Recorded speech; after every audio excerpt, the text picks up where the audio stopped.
The wall has stood for 8,000 years. 8,000 years of winters, 8,000 years of watching, 8,000 years of waiting for something that most people stopped believing in centuries ago. And in one night, it falls. But here's what most people don't realize. The story of that wall, the story of why it was built, and the story of the family that spent 300 years preparing for the moment it would fall, that story doesn't start with Ned Stark losing his head. It doesn't even start with Aegon the Conqueror. It starts 12,000 years ago, and every single thing that happens in Game of Thrones, House of the Dragon, and now A Knight of the Seven Kingdoms, it's all connected. This is the complete history of Westeros, and by the end of this, you're going to understand how a dagger forged before the doom of Valyria ended up killing the Night King in Winterfell, and why that's not a coincidence. You've watched Game of Thrones. Maybe you've watched House of the Dragon. And now A Knight of the Seven Kingdoms is here, set in an era the shows have never explored before. But here's the thing. Most people treat these as separate stories. A prequel here, a sequel there. What they don't realize is that George R.R. Martin built one continuous narrative spanning 12,000 years of history. And when you see the threads that connect all of it, it completely changes how you understand these stories. So let's do this properly, not just a list of dates. That's boring. Instead, I want to show you the 3 threads that weave through all of Westerosi history. The first thread is prophecy, specifically one dream that shaped 3 centuries of Targaryen rule. The second thread is dragons, and why their extinction nearly doomed the world. The third thread is bastards, and how the legitimization of one king's illegitimate children caused nearly 70 years of war, 5 generations of bloodshed, and accidentally saved humanity. Let's start at the beginning. 12,000 years before Robert Baratheon sat on the Iron Throne, Westeros didn't belong to humans at all. The continent was home to 2 races: the Children of the Forest, small, mysterious beings who worshipped the old gods and carved faces into weirwood trees, and giants, who mostly kept to themselves in the far north. Then the First Men arrived. They crossed from Essos using a land bridge called the Arm of Dorne, and they brought bronze weapons, horses, and absolutely no respect for the sacred weirwood groves. They started cutting down the trees. The children didn't take that kindly. What followed was centuries of war. The children were smaller and fewer, but they had magic. In desperation, their greenseers gathered and performed a ritual so powerful it shattered the Arm of Dorne itself, breaking the land bridge into what we now call the Stepstones. But it wasn't enough. The First Men were already here, and they weren't leaving. Around 10,000 before the conquest, both sides finally exhausted themselves. On the Isle of Faces, that small island in the center of the God's Eye Lake, the wise men of the First Men and the greenseers of the children forged a peace agreement called the Pact. The terms were simple. First Men got the open lands, the coasts, the mountains. The children kept the deep forests. And crucially, the First Men agreed to stop cutting down weirwoods and adopted the worship of the old gods. This began the Age of Heroes, a time of peace between the 2 races that would last 4,000 years. This is the era of legendary figures like Lann the Clever, who supposedly swindled Casterly Rock from House Casterly. The founders of every great house you know from Game of Thrones trace their lineage to this mythic era. But paradise doesn't last. Around 8,000 years before Aegon's conquest, winter came. Not a normal winter, a winter that lasted a generation. Darkness fell over the world, and from the lands of always winter, they came. The White Walkers. They brought cold so severe it froze the seas. They raised the dead to fight for them, and they nearly wiped humanity from existence. This was the Long Night, and it's the reason everything else in this story happens. The First Men and the Children of the Forest, former enemies, united against this existential threat. The children provided weapons of dragon glass, the only thing that could kill a walker. A legendary figure known as the Last Hero led the alliance, and at the Battle for the Dawn, they drove the White Walkers back into the furthest north. But they knew the threat wasn't gone, just delayed. So Bran the Builder raised the wall, 300 miles of ice and ancient magic designed to keep the dead out. The same man built Winterfell and founded House Stark, one family, sworn to guard the realms of men for 8,000 years. The Night's Watch was founded to man the wall, and for 8,000 years, they waited. Here's what's important to understand. By the time of Game of Thrones, the Long Night had faded into legend. The Night's Watch had become a dumping ground for criminals. Nobody actually believed the White Walkers were real anymore. But someone remembered, and that someone would spend 3 centuries preparing for their return. While Westeros recovered from the Long Night, something extraordinary was happening across the Narrow Sea. On a volcanic peninsula in Essos, a group of shepherds discovered dragons living in the 14 Flames, a chain of massive volcanoes. Using blood magic, they learned to tame these creatures, and with dragons at their command, they built the most powerful civilization the world had ever seen, the Valyrian Freehold. For nearly 5,000 years, Valyria dominated Essos. They destroyed the Giscari Empire, literally salted the earth of Old Gis so nothing would ever grow there again. They conquered the Rhoynar, whose survivors fled to Dorne under Princess Nymeria and her legendary 10,000 ships.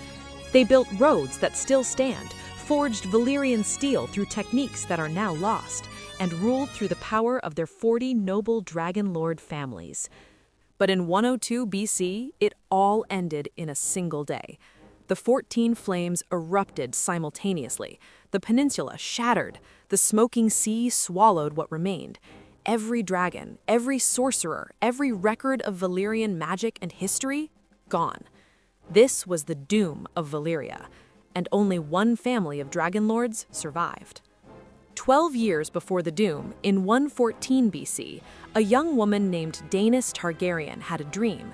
She saw Valyria burning. She saw the 14 Flames consuming everything, and she told her father, Lord Aenar Targaryen. Now, the Targaryens weren't one of the powerful Dragonlord families.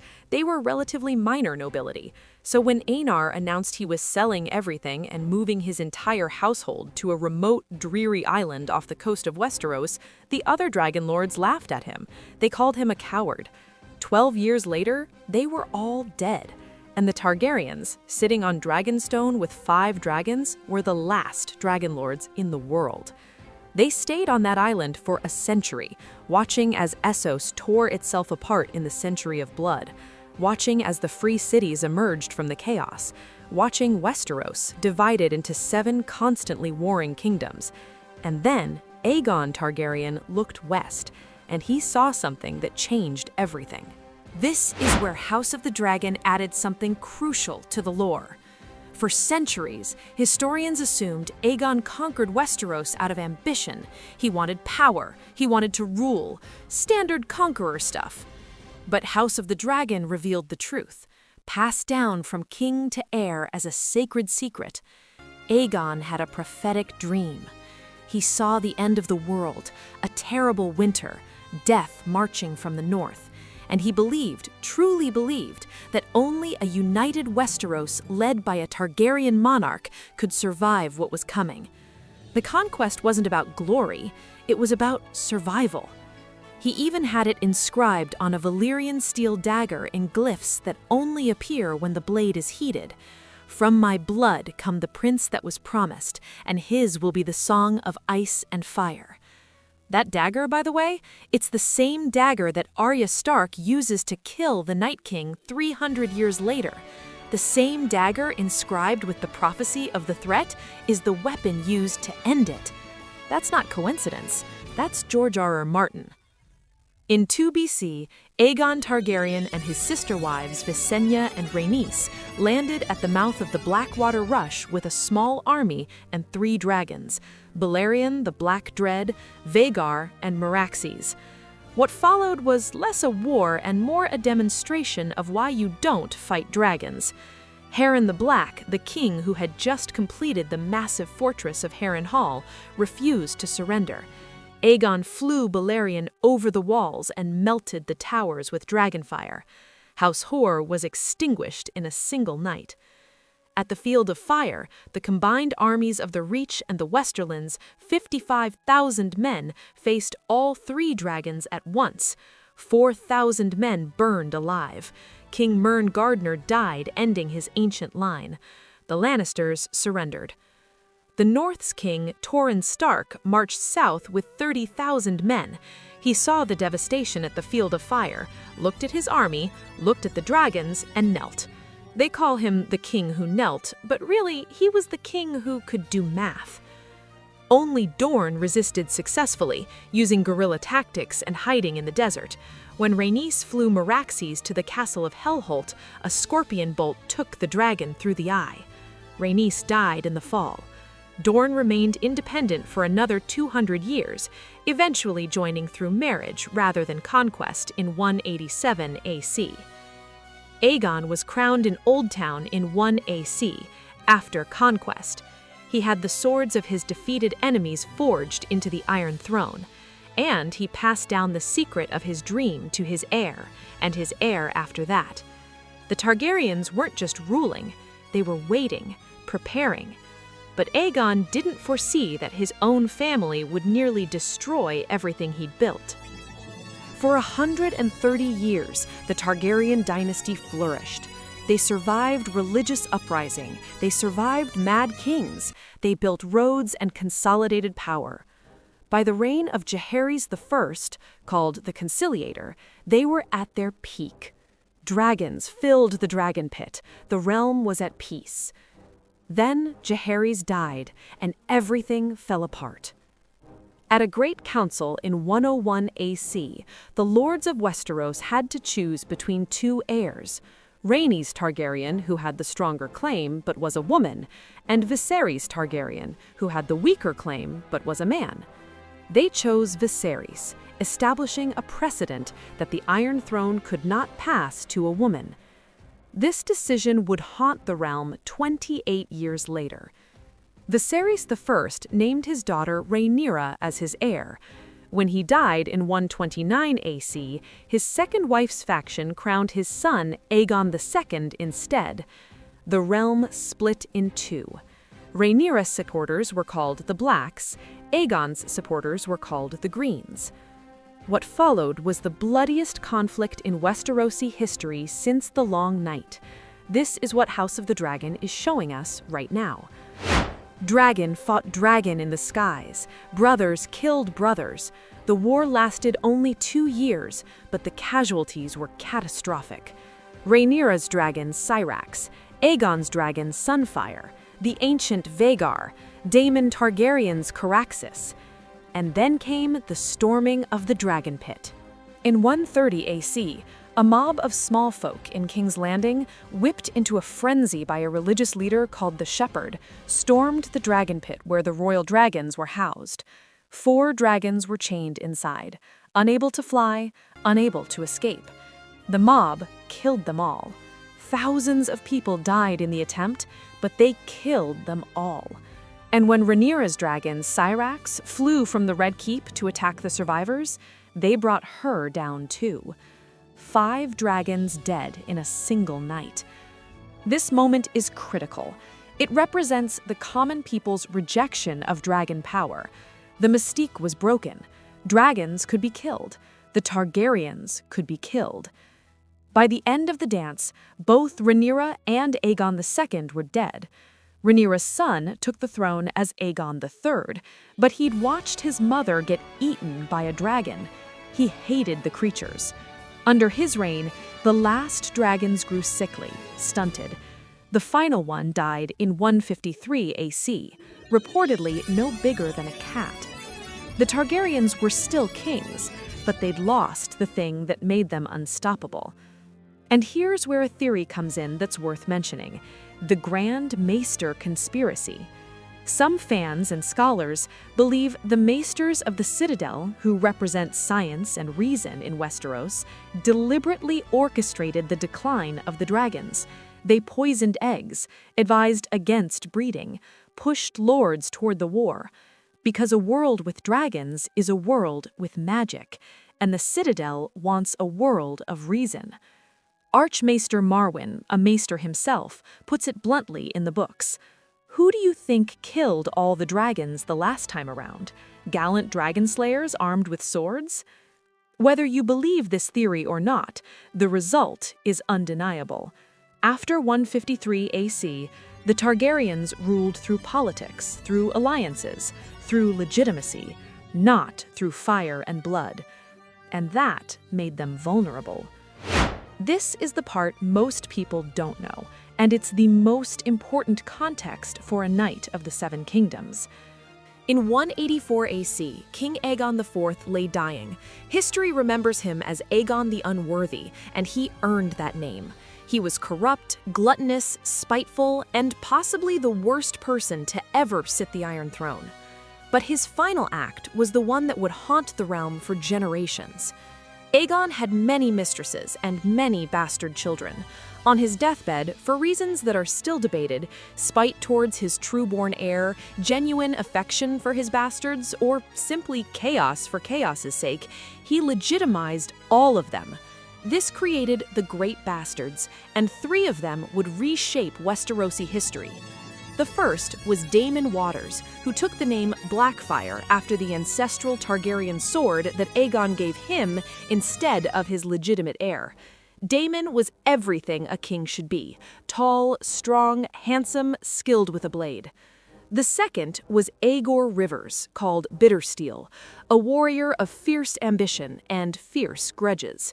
The third was Brynden Rivers, called Bloodraven, an albino with a red birthmark on his face, a sorcerer, a spy master, and utterly loyal to the legitimate Targaryen line. Daemon Blackfyre versus Brynden Bloodraven. This rivalry would define the next century. When Aegon IV died, his legitimate son became King Daeron II. But Daeron was bookish, scholarly, and had achieved what Aegon the Conqueror couldn't. He brought Dorne into the realm through marriage rather than war. Many lords despised this. They saw the Dornish as enemies, not allies, and they looked at Daemon Blackfyre, wielding the Sword of Kings, looking like a king should look, and they whispered that maybe the old king had given the sword to his true chosen heir. In 196 AC, Daemon declared himself king. Half the realm rallied to his banner. The war culminated at the Battle of the Red Grass Field. It was a bloodbath. Daemon fought heroically, cutting down dozens. For a moment, it looked like the Blackfyres would win. Then, Brynden Rivers and his archers, the Raven's Teeth, let loose. They killed Daemon Blackfyre and his twin sons in a hail of arrows. The rebellion was crushed. But Bittersteel escaped. He fled to Essos with the surviving children of Daemon and founded the Golden Company, a mercenary army with one purpose: put a Blackfyre on the Iron Throne. They would try again, and again, and again. This is where A Knight of the Seven Kingdoms picks up. The year is 209 AC, 13 years after the First Blackfyre Rebellion. King Daeron II has died of the Great Spring Sickness, a plague that killed tens of thousands across Westeros, including many of the noble hostages taken after the rebellion. His son, Aerys I, now rules, but he's more interested in books than governing. The real power lies with his hand, Brynden Rivers, Bloodraven, who runs a spy network so vast that people say he has 1,000 eyes and one. Into this world walks Sir Duncan the Tall, or rather, a young man who claims to be Sir Duncan the Tall, a hedge knight from Fleabottom with a dead mentor, a stolen identity, and dreams of proving himself at the tourney at Ashford Meadow. And his squire? A bald boy called Egg, who is secretly Prince Aegon Targaryen, fourth son of Prince Maekar. This is what the show is adapting, and what makes it fascinating is that we know where these characters end up. The Second Blackfyre Rebellion happens in 112 AC, at a tourney that's secretly a cover for another uprising. Daemon II Blackfyre tries to rally support, but Bloodraven has spies everywhere. The plot is crushed before it begins. This is the plot of The Mystery Knight, likely season 3 of the show. The third Blackfire Rebellion comes in 219 AC, crushed. In 233 AC, a great council meets to decide succession after multiple unexpected deaths. Prince Aegon, our little egg, becomes King Aegon V, despite being the fourth son of a fourth son. He's lived among the common people. He understands their suffering. He tries to reform the realm, to protect the small folk from their lords. But the lords resist. Without dragons, the king is just a man with a crown. Also in 233 AC, Bloodraven is sent to the Wall. His crime? He'd offered safe conduct to Aenys Blackfire to present his claim at the Great Council, then had him executed when he arrived. It was ruthlessly effective.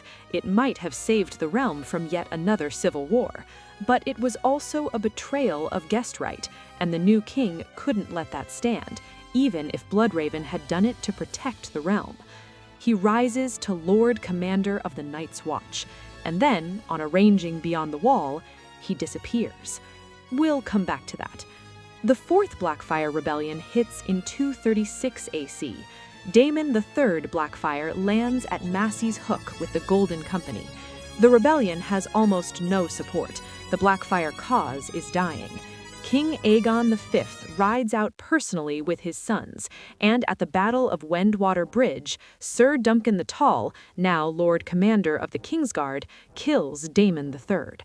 The final attempt, the War of Nine Penny Kings, comes in 260 AC, when Meleys the Monstrous, a Blackfire who famously had a second vestigial head growing from his neck, tries one last invasion.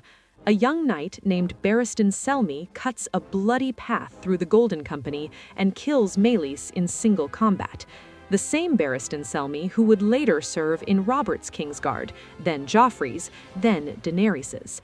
The male line of House Blackfire dies with Meleys, but by then, something far worse had already happened. King Aegon V, Egg, was a good man who tried to make the world better. But without dragons, he couldn't force the lords to accept his reforms. They blocked him at every turn. So Egg became obsessed with bringing dragons back. In 259 AC, he gathered his family at Summerhall, a Targaryen summer castle. He had 7 dragon eggs, he had pyromancers, he had wildfire, he had sorcerers and ancient texts. We don't know exactly what happened. The records are incomplete, possibly deliberately destroyed. What we know is that something went catastrophically wrong. Fire consumed the castle. King Aegon V died. Prince Duncan died. Sir Duncan the Tall, the hedge knight who became Lord Commander, died trying to save them. The dream of restored dragons died with them. But on that same night, amidst the flames and tragedy, Princess Rhaella went into labor. She gave birth to a son. They named him Rhaegar. And from his earliest days, Rhaegar was obsessed with prophecy, with Summerhall, with the prince that was promised. Born while his great-grandfather's attempt to hatch dragons literally burned around him, he spent his youth reading ancient texts, convinced the answer to saving the world lay in his bloodline. This obsession would lead him to Lyanna Stark, to the Tower of Joy, to Robert's Rebellion, to Jon Snow. Rhaegar's father was Aerys II, the Mad King. He wasn't always mad. In his youth, he was charming, ambitious, full of plans for the realm. But over time, paranoia consumed him. He saw traitors everywhere. He discovered a love of wildfire, of watching people burn. By the 280s, the realm was desperate, and quietly, a coalition of great lords was forming. This is the Southern Ambitions theory. Look at the marriages being arranged in this generation. Brandon Stark to Catelyn Tully, Robert Baratheon to Lyanna Stark. Jaime Lannister was proposed for Lysa Tully before Aerys snatched him for the Kingsguard. 4 great houses binding themselves together through marriage: Stark, Tully, Baratheon, Arryn, and potentially Lannister. That's not coincidence. That's a coalition capable of deposing a king. Some believe they meant to force a great council to remove Aerys and crown Rhaegar. Others think they were preparing for outright rebellion. We'll never know for certain, because events overtook them. Lord Whent hosted the greatest tourney in living memory. Everyone was there, the king, the prince, the lords of every kingdom. Something strange happened during the jousting. A mystery knight appeared, the Knight of the Laughing Tree, who defeated 3 knights whose squires had bullied a Cronogman. The Mad King, paranoid as ever, sent Rhaegar to find and unmask this knight. Most believe the knight was Lyanna Stark. Whether Rhaegar discovered this, we don't know. What we do know is what happened at the end of the tourney. Rhaegar won the final joust. As champion, he was to crown a queen of love and beauty. His wife, Elia Martell, sat in the stands, the Princess of Dorne, the mother of his children. Rhaegar rode past her. He placed the crown of winter roses in Lyanna Stark's lap. The entire realm watched in stunned silence. This wasn't romance, this was a political catastrophe. The next year, Rhaegar and Lyanna disappeared together, whether she was abducted or went willingly, and the show confirms she went willingly. Brandon didn't know that. He rode to King's Landing and demanded Rhaegar come out and die. Aerys had Brandon arrested for threatening the crown prince. He summoned Lord Rickard Stark to answer for his son's crimes. What happened next was monstrous. Aerys had Rickard suspended in his armor over a fire, cooking him alive. Brandon was given a device around his neck, a cord attached to a sword just out of reach. The more he strained to grab the sword and save his father, the tighter the cord pulled. He strangled himself trying to reach his burning father. Then Aerys sent word to Jon Arryn, "Send me the heads of your wards, Eddard Stark and Robert Baratheon." Jon Arryn raised his banners instead. The rebellion had begun. The war lasted about a year. Robert won 3 battles in a single day at Summerhall. He was nearly trapped at the Battle of the Bells until Ned and the Tullys rescued him. Finally, at the Trident, Rhaegar met Robert in single combat. Robert's warhammer crushed Rhaegar's chest. The rubies from his armor scattered into the river. The Crown Prince died with Lyanna's name on his lips. King's Landing fell through treachery. Tywin Lannister, who had stayed neutral, arrived at the gates claiming to help. Once inside, his army sacked the city. Jaime Lannister killed Aerys to stop him from igniting wildfire caches beneath the city. Robert took the throne. The Targaryen dynasty was over, except for one last secret. After the sack, Ned Stark rode south to find his sister. He found her at the Tower of Joy in Dorne, guarded by 3 Kingsguard, including the legendary Arthur Dayne. 7 men rode with Ned. Only 2 survived the fight. Inside the tower, Ned found Lyanna dying in a bed of blood. She had just given birth to Rhaegar's son, a trueborn son, because Rhaegar had married her in secret. The baby's name was Aegon Targaryen, and Lyanna made Ned promise to protect him, to hide him, because Robert would kill any Targaryen heir. Ned brought the baby home and called him Jon Snow, his bastard, his shame. A lie he maintained for 17 years, letting the world think he dishonored himself to keep his nephew safe, the prince that was promised. You know this part: Robert's reign, Ned's death, the War of the 5 Kings, the Red Wedding, and the rise of Daenerys Targaryen across the sea. What matters for our purposes is what Daenerys accomplished that Egg couldn't. She walked into a funeral pyre with 3 petrified dragon eggs. She walked out with 3 living dragons. Magic returned to the world. After a century and a half, dragons flew again. Summerhall had failed. Blood magic succeeded. And while the South tore itself apart fighting for a chair made of swords, the true threat was waking in the North. Remember Bloodraven, the spy master who crushed the Blackfyre rebellions, who was sent to the Wall, who disappeared beyond it? Bran Stark found him. Brynden Rivers had become the 3-eyed raven, a being fused with a weirwood tree, watching history unfold across centuries, waiting for the moment when he could pass his powers to someone who would need them. The political schemer who played the game ruthlessly for decades had spent the next century preparing for a war that had nothing to do with thrones. Everything connects. In 305 AC, the Night King brought his army to the wall. He killed one of Daenerys' dragons and raised it as a white. And with undead Viserions' blue fire, he melted the wall at Eastwatch. 8,000 years of protection ended in minutes. The army of the dead marched south.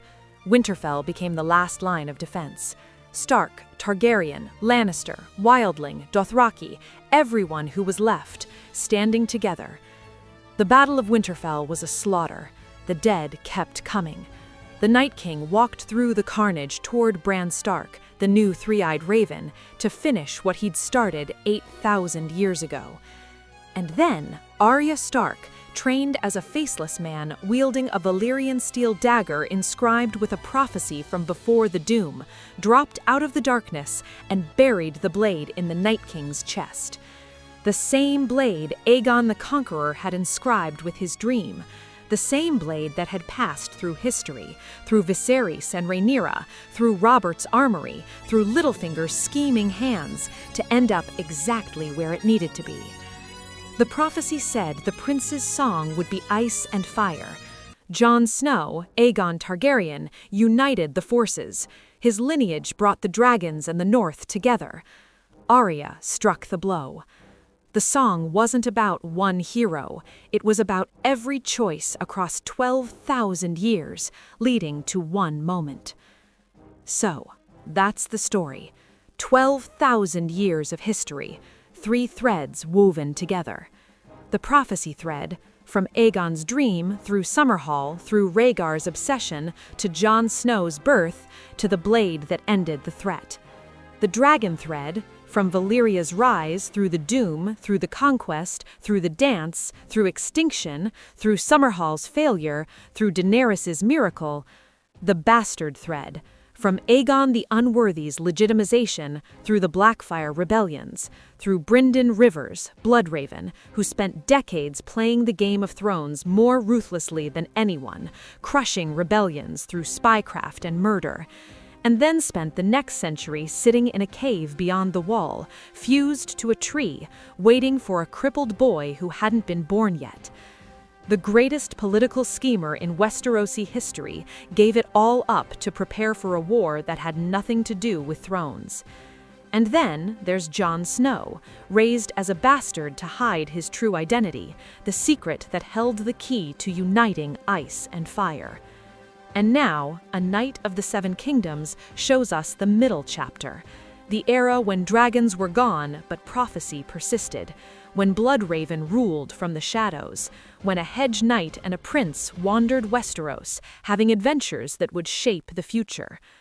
Egg became a king who died trying to save the world. Dunk became a legend whose descendants still carry his blood. Bloodraven became something more than human, waiting for a Stark boy who hadn't been born yet. Every story in this universe is the same story, told across millennia. The struggle between ice and fire, between death and life, between forgetting and remembering. The long night came twice. Humanity survived both times, barely. And somewhere in the histories, there's probably a maester writing that the White Walkers were just a legend, that the wall fell due to structural issues, that dragons never really existed. 8,000 years from now, when winter comes again, let's hope someone remembers the truth.